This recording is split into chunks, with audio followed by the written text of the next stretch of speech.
भाई जो गुरु बचन पे डट के कट गए फंद 84 के। सब पाप नाश हो जाई, बहुर नहीं जन्म मरण में आई। उस तत्वदर्शी संत की शरण में जाने के बाद, उससे वो अनमोल ज्ञान लेने के बाद सब पाप नाश हो जाई, क्योंकि हमें सत भक्ति मिल जाएगी, शुभ कर्म करने की जगह मिल जाएगी, पांचों यज्ञ मिल जाएंगी, फिर पाप करने के लिए कोई जगह नहीं बचेगी। सब पाप नाश हो जाई, बहुर नहीं जन्म मरण में आई।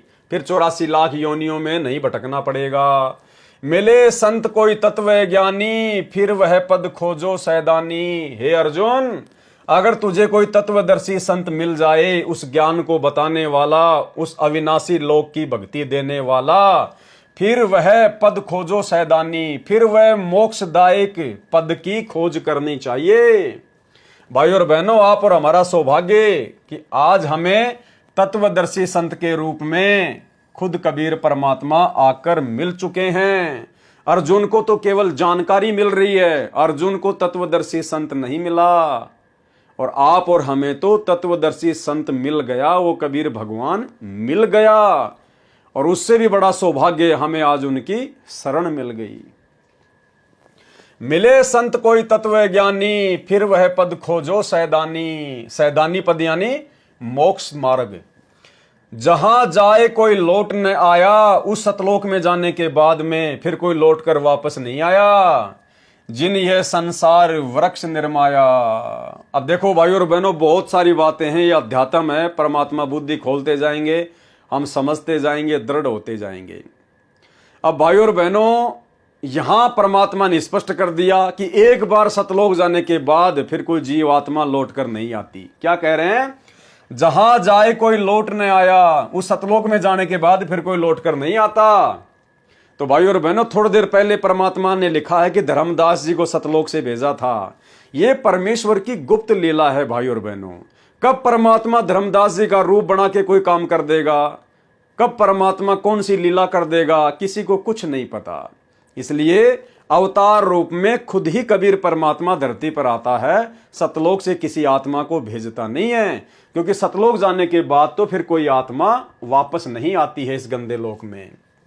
जहां जाए कोई लौट न आया, जिन ये संसार वृक्ष निर्माया। जिस कबीर परमात्मा ने इस संसार रूपी वृक्ष की रचना की है। अध्याय नंबर 15 श्लोक नंबर 1 से 4 का सारांश।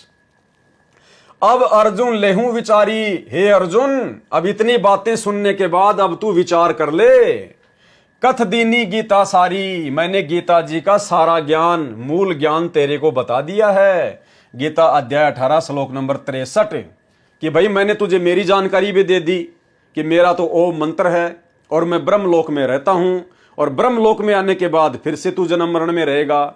और मैंने तुझे गीता अध्याय 18 श्लोक 62 में बता दिया कि उस अविनाशी लोक में जाना है तो गीता अध्याय 4 श्लोक नंबर 34 के अनुसार किसी तत्वदर्शी संत की खोज कर ले, उसकी शरण में जाने के बाद फिर जन्म मरण समाप्त हो जाता है। तो अब काल ब्रह्म ने श्री कृष्ण रूप में अर्जुन के सामने ये बात रख दी कि भाई अर्जुन, अब तू खुद ही विचार कर ले, तेरे को मेरी शरण में रहकर जन्म मरण प्राप्त करना है या उस तत्वदर्शी संत की खोज करके तुझे सदा के लिए जन्म मरण से छुटकारा प्राप्त करना है। अब अर्जुन लेहू विचारी, कथ दीनी गीता सारी, मैंने सब कुछ बता दिया। गुप्त भेद बताया सारा, तू है मोकू आजिज प्यारा। हे अर्जुन, मैंने तेरे को गुप्त भेद बता दिया है, क्योंकि तू मेरा विशेष प्यारा है, तू मेरा प्रिय भगत है। गीता अध्याय 18 श्लोक नंबर 63।